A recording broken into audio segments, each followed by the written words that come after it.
इस वक्त हम श्री निशुल्क गुरुकुल महाविद्यालय अयोध्या के प्रांगण में हैं और हमारे साथ जिन्हें फ्रेम में आप देख रहे हैं ये यहाँ के नन्हे मुन्ने प्यारे प्यारे। तो कैसे हैं आप सब? भारत माता की, भारत माता की। तो ये बात हमेशा हमें ध्यान में रखना है कि सबसे पहले संविधान है, ठीक है, जो हमारे देश को ठीक रखने के लिए नियम कानून बनाए गए हैं उसका पालन करना है और फिर अपनी ज़िंदगी अपने मर्यादा में अपने धर्म में रह के जीनी है। मैं चाहूँगा कि आप इस गुरुकुल के बारे में बहुत संक्षेप में बताएं कि कैसे इसमें हम दाखिला ले सकते हैं, क्या प्रक्रिया है? इस गुरुकुल में एडमिशन लेने के लिए सर्वप्रथम विद्यार्थी को अप्रैल माह के प्रथम सप्ताह में आकर के एंट्रेंस एग्ज़ाम देना होगा। एंट्रेंस एग्ज़ाम के माध्यम से बच्चों का एडमिशन होता है जी। जो टॉप 10 रैंक में रहते हैं, 75 से 80 के रैंक में रहते हैं, उनका एडमिशन यहाँ पे हो पाता है। और एडमिशन के बाद यहाँ वैदिक शिक्षा पद्धति महर्षि दयानंद जी के द्वारा स्थापित गुरुकुलीय शिक्षा पद्धति, उस माध्यम से यहाँ शिक्षा दिलाई जाती है। अच्छा, मुझे ये बताइए कि फीस क्या लगता है? यहाँ पे फीस 1000 पर मंथ लगती है। भोजन शुल्क के रूप में लिया जाता है, फीस के माध्यम से शिक्षा निःशुल्क है यहाँ पे। और डिग्री जो मिलती है वो सब जगह काम आता है? जी जी। उत्तर प्रदेश माध्यमिक संस्कृत शिक्षा परिषद लखनऊ द्वारा इंटर तक की मान्यता और संपूर्ण संस्कृत विश्वविद्यालय वाराणसी के द्वारा शास्त्री और आचार्य की मान्यता है।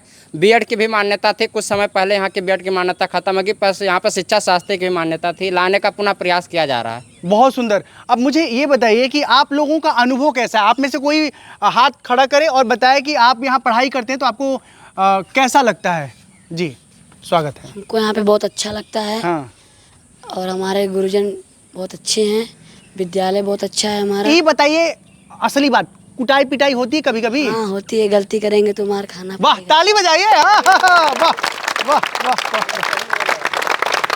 तो हमें दंड तो मिलना चाहिए और दंड का तकलीफ देना, दर्द देना तो बिल्कुल नहीं है। सिर्फ दंड का उद्देश्य ये होता है कि हम जो गलती कर रहे हैं बार बार उस गलती को दोहराए नहीं। ठीक बात है जी। अब मैं चाहूंगा आप में से ना सब लोग मिलके कोई अच्छा सा मंत्र पाठ करिए। मतलब मंत्र तो हमेशा अच्छा ही होता है, पर जो मंत्र आप कर सकते हैं सबके साथ।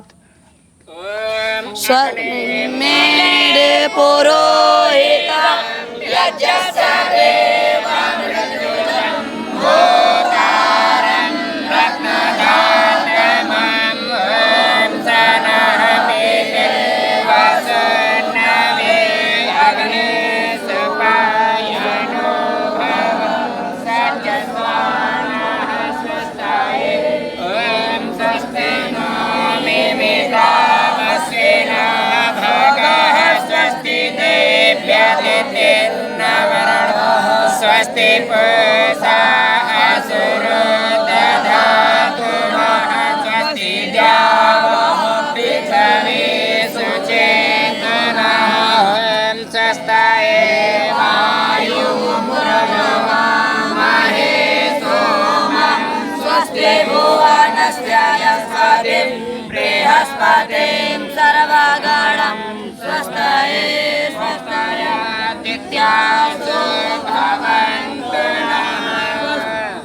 अच्छा, मैं चाहूँगा कि गुरुकुल का जो संचालन शुरू हुआ है आदरणीय नागेंद्र जी के जी। योगदान को और वर्तमान में जो आचार्य जी यहाँ का देखभाल कर रहे हैं उनके बारे में भी कुछ बताइए। ये आचार्य जी जो हमारे इसमें वर्तमान में देखभाल कर रहे हैं वो भी इस गुरुकुलीय से पढ़े हुए हैं। वाह, ताली। और इसके पूर्व आचार्य जी जी। इसके पूर्व आचार्य स्वर्गीय नागेंद्र कुमार शास्त्री जी जो दिव्य भव्य प्रांगण दिख रहा है उनके द्वारा वो भी गुरुकुल से ही पढ़े हुए थे और यहीं पर वो प्राचार्य के पद पर नियुक्त थे। अपनी सेवारत में रहते हुए 7 साल की सेवा सर्विस के बाद कोरोना काल में उनकी अचानक डेथ हो गई। बट परमात्मा और गुरुकुल का ये दुर्भाग्य था, वो इस गुरुकुल को विश्व स्तर पर बनाने का प्रयास था। उनके सपनों को साकार करने के लिए श्री अरुण कुमार मिश्र दुबे जी और श्री उमा दयाल मिश्र जी अनवरत, उनके सुपुत्र श्री एन देवव्रत मिश्रा जी भी अनवरत प्रयासरत हैं। बहुत बढ़िया, ताली कौन बजाएगा? जगह से जो मेरा कनेक्शन है वो ये है कि जब हम अयोध्या में रहना शुरू किए थे तो अपने गुरुकुल में अपने आश्रम में रह करके मैंने अनुभव किया कि मुझे आश्रम में न रह के गुरुकुल में रहना चाहिए, वहाँ पढ़ना चाहिए, वहाँ पढ़ाई का वातावरण होता है। तो हम आचार्य जी से मिले थे, स्वर्गीय नागेंद्र जी से, और उन्होंने मुझे बताया था कि आप परोपकारिणी अजमेर चले जाइए या वहाँ वान प्रसादक आश्रम रोजड़, आप नाम सुने होंगे ना, रोजड़ वो साबरकांठा में है, जहाँ स्वामी सत्यपति महाराज जी का तपस्थली है। तो हम यहाँ से रोजड़ गए, वहाँ कुछ समय रहे, फिर गुरु में रहे, फिर वेदांत में हमारी दिलचस्पी थी। और चूंकि थोड़े हम सनातनी नहीं, थोड़े नहीं पूरे थे सनातनी, हमारे घरों में रामचरितमानस का पाठ होता था, भगवान राम की पूजा होती थी, हमारी बड़ी आस्था थी। ठीक है, राम के आदर्श है, उनकी पूजा हमारे यहाँ भी होती है। हाँ, तो हमारे आदर्श पुरुषोत्तम श्री रामचंद्र योगीराज श्री कृष्ण जो हमारे आदर्श थे, उनके यथार्थ स्वरूप को दिखाया जाता है, गुरुकुल में उनके यथार्थ स्वरूप को पढ़ाया जाता है। बहुत सुंदर।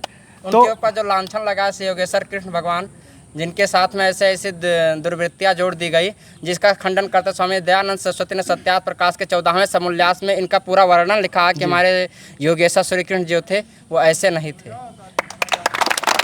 तो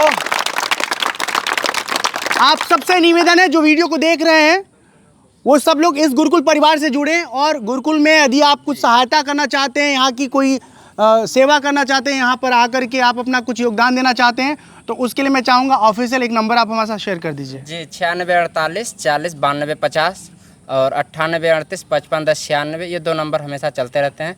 और गुरुकुल में किसी भी प्रकार से सहायता, आर्थिक सहायता, सामाजिक सहायता, चूँकि समाज के द्वारा संचालित होता है, जो बच्चों के भविष्य में उत्थान में उनका भी बहुत बड़ा योगदान होता है, क्योंकि विद्यादान सर्वधर्म प्रधान के नाम से विद्यादान जो करते हैं, किसी भी प्रकार से सहयोग कर सकते हैं। तो देखिए ऐसा है, इन 1000 रुपये लिया जाता है, उसमें इनको भोजन दिया जाता है और रहना फ्री रहता है, और स्कूल फीस भी उसमें है। ठीक है, तो 1000 रुपये महीने में इन्हें रहना, आवास, भोजन सब कुछ मिलता है, स्कूलिंग मिलता है। तो ऐसे में वो 1000 आज की महंगाई के युग में कुछ भी नहीं है, पहली बात। दूसरी बात, अगर आप इस गुरुकुल के लिए कुछ सहायता भेजते हैं तो उससे इन बच्चों की कोई ज़रूरत और पूरी हो सकती है। गुरुकुल में अगर निर्माण कार्य की कहीं कोई धनराशि की आवश्यकता है तो उसमें सहायता मिल सकती है।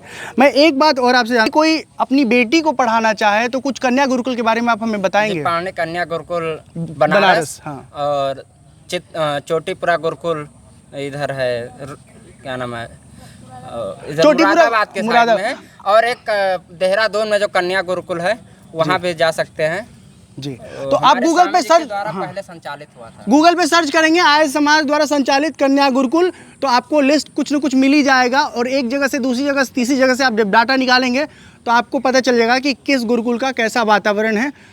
पढ़ाई लिखाई के दृष्टिकोण से आर्य समाज का जो गुरुकुल होता है बहुत नियमों में सख्त होता है, और पढ़ाई लिखाई का वातावरण बड़ा अच्छा होता है।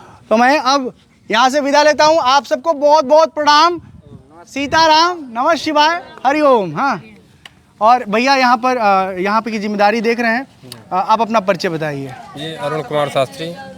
ठीक, और आपका दायित्व क्या है यहाँ पर? हम जो है बच्चों की कैसे जो है व्यवस्था होगी राशन की। और यहाँ पर जो प्रधानाचार्य वर्तमान समय में है? जी उत्तरी उमादयाल शास्त्री जी। आपके? जी हमारे जो है गुरु हैं। हाँ हाँ हाँ, वाह।